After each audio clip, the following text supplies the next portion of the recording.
پیارے بچوں السلام علیکم۔ آج ہم کہانی سننے جا رہے ہیں حضرت ابو بکر صدیق رضی اللہ تعالیٰ عنہ کی۔ آج کی کہانی کا موضوع ہے یمن کا بوڑھا۔ ابو بکر رضی اللہ تعالیٰ عنہ نے حیرت سے یمن کے اس بوڑھے شخص کی طرف دیکھا جس نے انہیں ایسی بات کہہ دی تھی کہ وہ حیران رہ گئے تھے۔ انہیں اپنے کانوں پر یقین نہیں آ رہا تھا۔ وہ حیرت سے اس بوڑھے شخص کی طرف دیکھ رہے تھے۔ بوڑھے نے مسکرا کر ابو بکر رضی اللہ تعالیٰ عنہ کی طرف دیکھا، پھر اس کے لب ہلے۔ میں سچ کہہ رہا ہوں، رب کعبہ کی قسم تم ہی وہ آدمی ہو جس کی آسمانی کتابیں خبر دے رہی ہیں، مگر یہ کیسے ممکن ہے؟ حضرت ابو بکر رضی اللہ تعالیٰ عنہ نے حیرت سے پوچھا، پتہ نہیں تم کیا کہہ رہے ہو، ایسا کیسے ہو سکتا ہے؟ انہیں بوڑھے شخص کی باتوں پر ابھی تک یقین نہیں آ رہا تھا۔ ابو بکر رضی اللہ تعالیٰ عنہ عرب کے ایک مشہور تاجر تھے۔ وہ تجارت کے لیے اکثر دوسرے ملکوں کا سفر کرتے تھے۔ اس بار وہ تجارت کے لیے ملک یمن میں آئے تھے۔ یہاں ایک بڑے شخص سے ان کی ملاقات ہوئی جو آسمانی کتابوں کا عالم تھا۔ اس نے ابو بکر رضی اللہ تعالیٰ عنہ کو دیکھتے ہی کہا، میرا خیال ہے کہ تم سرزمین حرم کے باشندے ہو۔ ابو بکر رضی اللہ تعالیٰ عنہ نے یہ سن کر اقرار میں سر ہلایا اور کہا، ہاں میں حرم کا باشندہ ہوں اور قریشی ہوں۔ یہ سن کر بڑے شخص نے مسکراتے ہوئے کہا، پھر تم قبیلہ بنی تمیم سے تعلق رکھتے ہوگے۔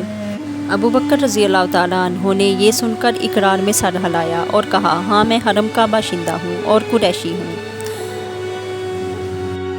ابو بکر رضی اللہ تعالیٰ عنہ یہ سن کر اچھل پڑے، بھلا اس بوڑھے شخص کو کیسے پتہ چلا کہ ان کا تعلق بنی تمیم سے ہے؟ انہیں بوڑھے کی کوئی بات سمجھ میں نہیں آ رہی تھی۔ تم نے میری بات کا جواب نہیں دیا، بوڑھے نے ابو بکر رضی اللہ تعالیٰ عنہ کی طرف دیکھتے ہوئے پوچھا۔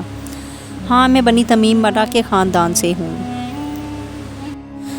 یہ سنتے ہی بوڑھا خوشی سے اچھل پڑا تھا۔ وہ اپنے جوش پر قابو پاتے ہوئے بولا، بس اب صرف ایک نشانی دیکھنا باقی رہ گئی ہے، تم ذرا اپنا پیٹ تو دکھاؤ۔ حضرت ابو بکر رضی اللہ تعالیٰ عنہ نے بوڑھے کو عجیب سی نظروں سے دیکھا اور بولے، پہلے بتاؤ کیا بات ہے، پھر میں تمہاری بات مانوں گا۔ بوڑھے نے حضرت ابو بکر رضی اللہ تعالیٰ عنہ کی طرف دیکھتے ہوئے کہا، میرا آسمانی علم کہتا ہے کہ حرم میں ایک نبی کا ظہور ہونے والا ہے۔ اس نبی کے دو شخص مددگار ہوں گے، ایک بوڑھا اور ایک جوان۔ بوڑھے کا حلیہ تم سے ملتا جلتا ہے، اس کے پیٹ پر سیاہ تل اور بائیں ران پر ایک خاص نشان ہوگا۔ رہا وہ جوان تو وہ خطروں میں بے لوث گھسنے والا اور مشکلوں کو حل کرنے والا ہوگا۔ اب تم اپنے پیٹ سے اپنا کپڑا ہٹا کر دکھاؤ تاکہ میں وہ تل دیکھ سکوں۔ ابو بکر رضی اللہ تعالیٰ عنہ نے یہ سن کر اپنے پیٹ سے کپڑا ہٹایا تو وہ بوڑھا شخص اپنی جگہ پر اچھل پڑا۔ پھر اس نے ادھر ادھر دیکھا اور پھر کہنے لگا، رب کعبہ کی قسم تم ہی وہ آدمی ہو جس کی آسمانی کتابیں خبر دے رہی ہیں۔ میں تمہیں وصیت کرتا ہوں اس نبی پر ایمان لے آنا۔ ابو بکر رضی اللہ تعالیٰ عنہ یہ سن کر حیرت زدہ رہ گئے۔ بوڑھے یمنی کی یہ بات ان کے دل میں گھر کر گئی۔ وہ حیران تھے کہ اللہ کا وہ آخری نبی کون ہوگا، ان کے ساتھیوں میں سے وہ کون ہے جس پر اللہ رب العزت نے نبوت کا تاج سجانا ہے۔ وہ اس بارے میں جتنا سوچتے ان کا ذہن الجھتا چلا جاتا۔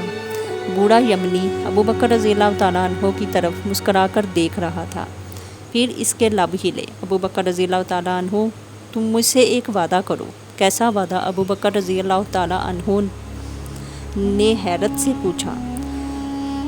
تمہیں مجھ سے یہ وعدہ کرنا ہوگا، جب تم ان نبی صلی اللہ علیہ وآلہ وسلم کا زمانہ پاؤ تو ان کی خدمت میں میرا سلام عرض کرنا۔ میں ان کی تعریف میں ایک قصیدہ کہا ہے، یہ قصیدہ ان کی خدمت میں پیش کر دینا۔ یہ کہہ کر کہ اس نے ایک قصیدہ حضرت ابو بکر رضی اللہ تعالیٰ عنہ کے حوالے کر دیا۔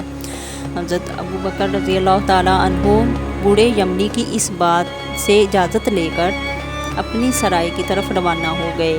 ان کا ذہن ابھی تک الجھا ہوا تھا، انہیں بوڑھے یمنی شخص کی باتیں سچ لگ رہی تھیں۔ سرائے میں آ کر انہوں نے اپنا سامان درست کیا۔ صبح انہوں نے قافلے کے ساتھ مکہ کی طرف روانہ ہونا تھا۔ دوسرے دن پوک ٹوٹتے ہی قافلہ مکہ جانے کے لیے تیار کھڑا تھا۔ تمام تاجر خوش تھے کہ انہوں نے یمن میں اپنا سامان تجارت خوب منافع پر بیچا تھا۔ اب وہ اپنے گھر واپس جا رہے تھے۔ قافلہ روانہ ہوا۔ ابوبکر رضی اللہ تعالیٰ عنہ کا ذہن ابھی تک الجھا ہوا تھا۔ بوڑھے یمنی کی باتیں بار بار ان کے کانوں میں سرگوشیاں کر رہی تھیں۔ جب قافلہ مکہ پہنچا تو ابوبکر رضی اللہ تعالیٰ عنہ اپنے گھر تشریف لے گئے۔ پھر کچھ دیر آرام کرنے کے بعد وہ اپنے دوست محمد صلی اللہ علیہ وآلہ وسلم کے گھر کی طرف چل دیے، اس مبارک ہستی سے ملنے کے لیے جس سے وہ پچھلے 28 سال میں کئی بار مل چکے تھے۔ جب ان کی نظر رسول اللہ صلی اللہ علیہ وآلہ وسلم کے چہرہ مبارک پر پڑی تو وہ حیران رہ گئے۔ آج اس مبارک چہرے میں کوئی عجیب بات تھی جو وہ بھی نہیں جانتے تھے۔ ان کی نظر آپ صلی اللہ علیہ وآلہ وسلم کے چہرہ مبارک سے ہٹ کر قدموں پر جم گئی۔ رسول اللہ صلی اللہ علیہ وسلم نے انہیں دیکھتے ہوئے کہا، ابوبکر، اللہ نے مجھے اپنا رسول بنایا ہے، تم مجھ پر ایمان لے آؤ۔ یمن کا بوڑھا جس سے تم مل کر آئے ہو میری نبوت کی دلیل ہے، اس نے میرے لیے اشعار کا تحفہ بھیجا ہے۔ ابوبکر رضی اللہ تعالیٰ عنہ یہ سن کر حیران رہ گئے اور دھیمے لہجے میں پوچھا، آپ صلی اللہ علیہ وآلہ وسلم کو یہ کس نے کہا؟ آپ صلی